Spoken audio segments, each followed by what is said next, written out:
जुलाई 2023 के तीसरे सप्ताह की बात है। दरअसल एक पत्रकार एक महिला के पास जाता है। महिला से जाकर कहता है कि वो एक बहुत बड़े अखबार का पत्रकार है।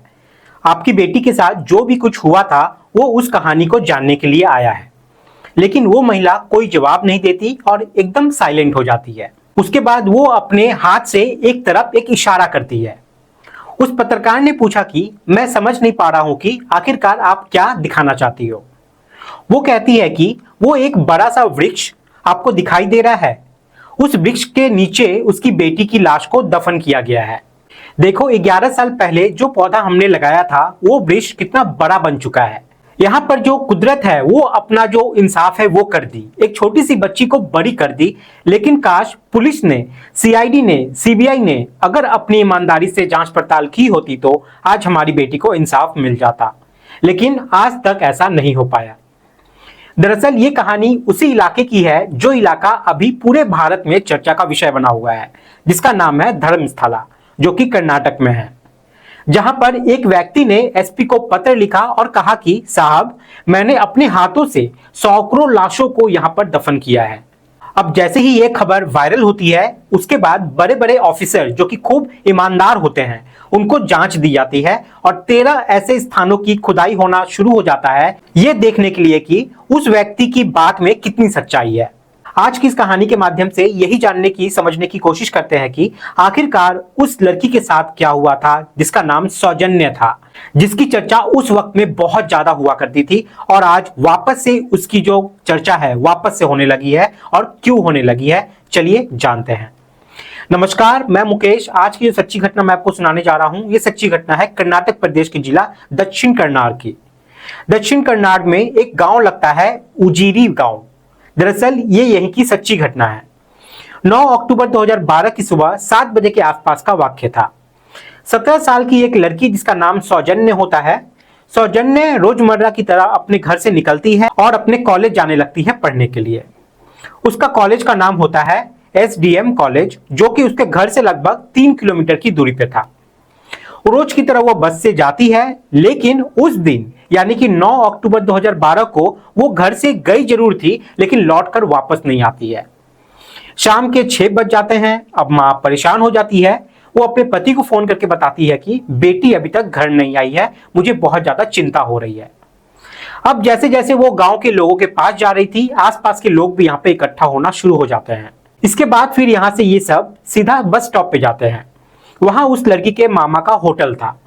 वो जाकर लड़की के मामा से कहती है कि बेटी आज घर पे नहीं आई है। अब ये सुनकर मामा ने कहा कि मैंने तो उसको बस से उतरते हुए देखा था। वो मुस्कुराते हुए मुझसे हाथ मिलाते हुए घर की तरफ निकल जाती है। अब यहाँ लोगों की संख्या लगभग 300 से ज्यादा हो जाती है और 300 लोगों ने आसपास के उस 3 किलोमीटर के एक एक हिस्से को, एक एक जगह को ढूंढना शुरू कर दिया। उस दिन पूरे दिन बारिश पड़ रही थी, रात को भी बारिश हो रही थी। आखिरकार लोग थक हार कर पुलिस स्टेशन जाते हैं और लड़की सौजन्य की पूरी कहानी को बताते हैं। कहते हैं कि मेरी बेटी सेकेंड ईयर की छात्रा है, रोज की तरह घर से निकलती है, लेकिन अभी तक वो घर लौट के नहीं आई है। साहब, आप हमारी बेटी को ढूंढने में मदद कर दो। पुलिस कहती है कि फिलहाल बहुत ज्यादा बारिश हो रही है और इस तरह से पुलिस बहाने करने लगती है। अब जब लोगों ने वहां हंगामा करना शुरू किया तब जाकर रात के 10:30 बजे के आसपास एफआईआर दर्ज की जाती है। अब रात निकलती है और दूसरे दिन सुबह के 8 बजे के आसपास का वक्त हो रहा था। फिर से ग्रामीणों ने ढूंढना सौजन्य को शुरू कर दिया। पहले दिन 300 लोग थे, अगले दिन सुबह में 500 से ज्यादा लोग वहां पे ढूंढने लगते हैं। आखिरकार एक व्यक्ति की नजर पड़ती है एक पेड़ पर और उस पेड़ के नीचे एक लड़की की लाश मिल जाती है जो कि पेड़ से बंधी हुई हालत में थी और अर्धनग्न अवस्था में थी। उसके कपड़े जो थे वो फटे हुए थे। उसके शरीर के अलग अलग हिस्सों पे चोटों के निशान थे। साथ ही देखा यह भी जाता है कि उसका जो प्राइवेट पार्ट था उसमें भारी मात्रा में मिट्टी को अंदर तक घुसाया गया था। अब ये सब देख के लोगों का गुस्सा जो है वो भड़क जाता है। थाने का घेराव किया जाता है, जिससे पुलिस प्रेशर में आकर इस मामले की जांच पड़ताल करना शुरू करती है। मामले की पोस्टमार्टम रिपोर्ट से पता चलता है कि उसके साथ बलात्कार जैसी घटना हुई थी और उसके बाद उसकी हत्या कर दी गई थी। अब अगले दिन यानी कि 11 अक्टूबर 2012 आ जाता है। 5 लोग एक व्यक्ति को घसीटते हुए लेके आ रहे थे और इसी बीच में किसी ने शोर मचा दिया कि वो व्यक्ति पकड़ा गया है जिसने इस सौजन्य की हत्या की है। बस इतना कहना था कि बड़ी संख्याओं में लोग इकट्ठा हो जाते हैं और उस व्यक्ति को बहुत बुरी तरीके से मारने पीटना शुरू कर देते हैं। दरअसल वो जो व्यक्ति था वो धर्मस्थला के श्री मंजुनाथेश्वर मंदिर के पास सीढ़ियों पर बैठा हुआ था। तभी ये 5 लोगों ने उसको पकड़ा और पकड़ने के बाद पुलिस थाने की तरफ लेके जा रहे थे, तभी पब्लिक ने उसको पीटना शुरू कर दिया। लगभग 17 जख्म उसके शरीर पे आते हैं और उसे बहुत ज्यादा चोटें भी आती हैं। आखिरकार उससे पूछा जाता है कि तुम्हारा नाम क्या है, तो वो कहता है कि मेरा नाम संतोष राव है और उसके जो पिता है वो रिटायर्ड शिक्षक हैं। मां उसकी लोक निर्माण विभाग में कर्मचारी के पद से रिटायर्ड हो चुकी है। अब उससे पूछा जाता है कि तुम करते क्या हो, तो उसने कहा कि वो एक होटल में काम करता है। अब इसके बाद फिर पुलिस ने अपनी तरफ से कोई जांच पड़ताल नहीं की और उसी को ही पूरी तरह से अपराधी मान लिया। अब जो पुलिस है वो यहाँ पे ईमानदारी से काम नहीं करती है, जिसे देखकर लोगों ने हंगामा शुरू कर दिया। हंगामे के बाद जांच सीआईडी के पास पहुंच जाती है, सीआईडी से सीबीआई तक पहुंचती है। जांच पहुंचने के बाद मामले की जो चार्जशीट है वो लगाई जाती है।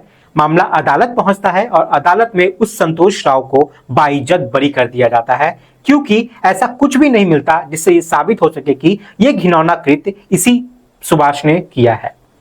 हालांकि वो 6 साल तक जेल में भी रहता है और ये 6 साल जेल में रहने के बाद उसको बाइज्जत बरी की जाती है। लेकिन अब इतना कुछ जो हुआ था ये सब एक साजिश का पार्ट था। दरअसल वो स्थान जहां पे लाश मिली थी ग्रामीणों को, उस जगह पर गांव के लोगों ने कई बार चक्कर काटे थे जिस दिन वो गुमशुदा हुई थी, लेकिन वो उस दिन मिलती ही नहीं है। लेकिन अचानक से सुबह वहां पर लाश मिल जाती है। फिर हैरान करने वाली बात यह भी थी कि पूरी रात और दिन बारिश हो रही थी, लेकिन उस लड़की की लाश जो मिलती है, ना तो वो पूरी तरीके से उसके कपड़े भीगे हुए थे, ना उसका बैग भीगा हुआ था, ना उस बैग के अंदर जो किताबें रखी हुई थी वो भीगी हुई थी। इससे ऐसा लग रहा था जैसे किसी और स्थान पर इसकी हत्या की गई थी और उसके बाद लाश को वहां लाकर नीले रंग के शॉल से बांध दिया गया था। क्राइम सीन से उसके एक चप्पल, एक छाता भी जो थी वो गायब हो चुकी थी। अब वो छाता और चप्पल कहां गए, किसके पास है, पुलिस ने उसे ढूंढने की कोई ईमानदारी दिखाई ही नहीं और कोई दिलचस्पी भी नहीं दिखाई और ऐसे ही मामला जो है चलता रहता है।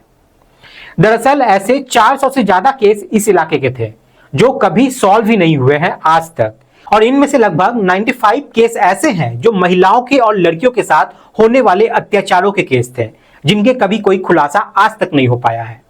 अब यहां पर यह भी बताया जाता है कि अगर इस मामले की किसी ने कोई रिपोर्टिंग की तो उस पर एफआईआर कर दी जाती है या फिर उस पर मानहानि का केस ठोक दिया जाता है। इसके साथ ही लापरवाही पोस्टमार्टम रिपोर्ट में भी देखने को मिलती है। पोस्टमार्टम रिपोर्ट में भी डॉक्टरों ने शायद उतनी दिलचस्पी से काम नहीं किया था, यह पता करने की कोशिश नहीं की कि आखिरकार पूरा मामला क्या था। बताया जाता है कि जिस टेक्नोलॉजी का इस्तेमाल किया जाता है उस टेक्नोलॉजी का इस्तेमाल ना करके एकदम साधारण रूप से इसका पोस्टमार्टम कर दिया जाता है। क्राइम सीन की कोई बारीकी से जांच पड़ताल नहीं की जाती है और ना ही कोई वीडियोग्राफी होती है। लड़की के नाखूनों से 2 लोगों के डीएनए पाए जाते हैं, जिसका टेस्ट करके पता चलता है कि वो संतोष राव के थे ही नहीं।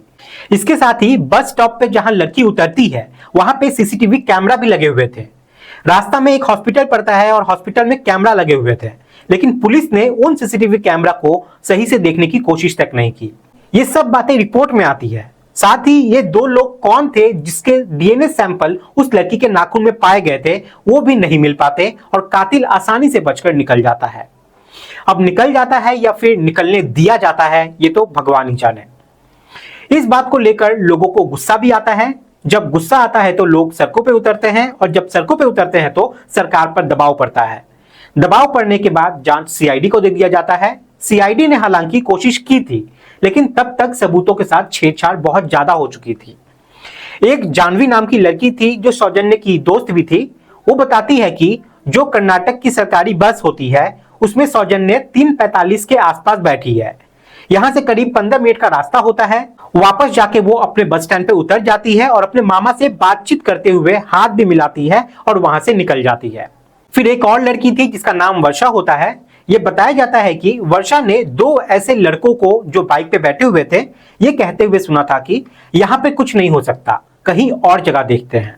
अब जिस दौरान ये घटना हुई थी पुलिस चाहती तो सीसीटीवी कैमरे से उस लड़की को पकड़ सकती थी, लेकिन जब तक ये मामला सीआईडी को दिया जाता है तब तक बहुत देर हो चुका था। क्योंकि सीसीटीवी के फुटेज की अपनी एक लिमिट होती है कि कब तक वो उसमें स्टोर रह सकता है। जब तक ये मामला सीआईडी के हिस्से में आता है तब तक सबूतों के साथ अच्छी खासी छेड़छाड़ हो चुकी थी। अब जब मामला आगे बढ़ने लगता है तो मां को ऐसा लगता है कि कुछ ना कुछ यहाँ पे गड़बड़ जरूर हुई है।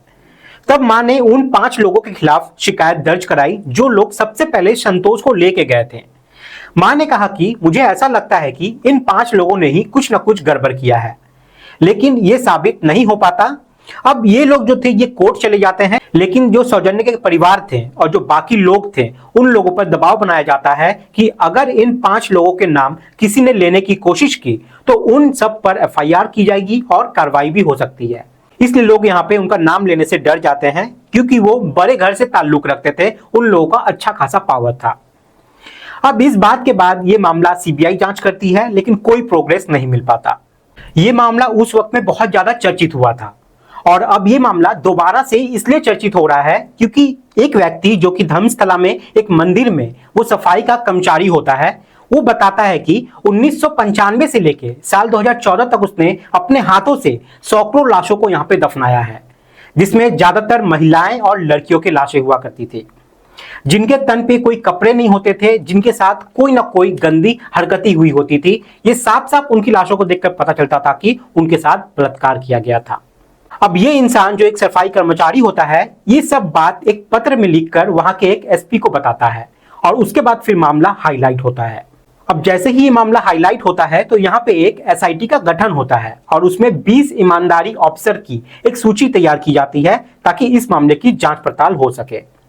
उस व्यक्ति के आधार पे 13 स्थानों को चिन्हित किया जाता है जहां उसने लाशों को दफनाया था। अब इन जगहों की जो खुदाई है वो चालू हो चुकी है और अभी तक करीब करीब 25 मानव कंकाल को यहां से निकाला जा चुका है। अब ऐसी स्थिति में जो सौजन्य की मां है उसकी भी एक अंदर से एक उम्मीद जागी है कि हो ना हो उसकी बेटी को भी शायद कोई इंसाफ मिल जाएगा। दोस्तों, इस पूरी घटनाक्रम को सुनाने का उद्देश्य किसी को परेशान करना नहीं है, किसी का दिल दुखाना नहीं है, बल्कि आपको जागरूक करना है, आपको सचेत करना है। आप सब लोग अपना ख्याल रखें, सुरक्षित रहें। जय हिंद, जय भारत।